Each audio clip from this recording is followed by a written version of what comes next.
Hello and welcome to another Tabletop Games Blog Saturday review. You and your fellow experts have been dropped off by helicopter on the island. It was going to be a rush job, but we're used to it by now. You had to work together to explore the area, find the artifacts and get them and yourself back to the helicopter. The problem was, the water level was rising all the time and this small island was disappearing fast.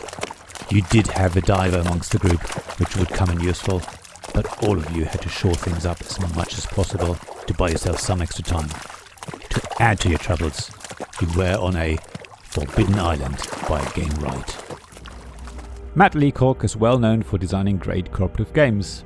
His great breakthrough came with the popular Pandemic series by Z-Man Games. You can read my review of the original Pandemic, see link in the description below, to see what I thought of it. In Forbidden Island, Matt has not been lazy either and created a great family game with a lot of suspense and tension. But let me start at the beginning. The game puts you in the shoes of an explorer who tries to move around an island, made up randomly of a set of land tiles, to find artifacts and bring them back to the helipad. You all work together to achieve this, and once everyone has taken their turn, you draw a number of cards which represent parts of the island that either get flooded or disappear completely. Everyone takes on a different role with special abilities, each of which can hopefully help the situation. As you move around the island, you constantly have to decide where to go first and who will do what. Of course, as the island sinks, your plan will have to be adapted to the new situation. It's much more a matter of tactics than strategy. You never quite know which part of the island will be flooded next, but once a tile is turned over to show that it's underwater, you know it's unlikely to disappear completely for a while.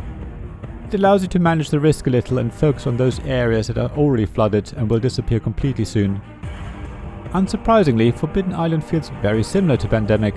Yet, Forbidden Island has much less moving parts and things to think about. It makes it much more suitable for a wide range of players, types and ages. It's actually an ideal introduction to the genre of cooperative games, and once you've mastered it, you can easily move up to its bigger sibling Pandemic. The artwork and components are wonderful. If you can get the tin edition of the game, even better.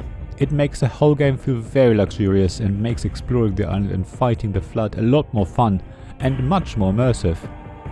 In fact, the level of immersion is probably higher in Forbidden Islands because you don't have to think too many steps ahead. You're much more focused on fighting to stay afloat than worry about which sets of colours to collect to find a cure. Getting a lucky draw and placing the sandbag strategically is much more important. The quick succession of turns also adds to the feeling of urgency, and you can really feel the relentless rise of the water level, which threatens to submerge everything in the blink of an eye. Games are also over relatively quick, meaning that you can easily play several times until you eventually work out how to get all the artifacts to the helipad before it's too late. We've played this game a lot over the years until our daughter got a bit older and we all discovered Pandemic. So it comes highly recommended if you're new to cooperative games and want to give them a go. Definitely try Forbidden Island before you delve into a more complex game. Thank you for listening to this Tabletop Games Blog Saturday Review podcast.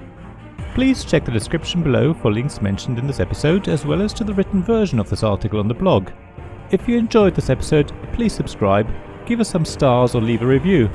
Please also tell your friends about me, and if you want to offer financial support, check out my Patreon and Ko-fi pages, links to which you'll find in the blog at tabletopgamesblog.com. So thank you again for listening, and I hope to see you again soon.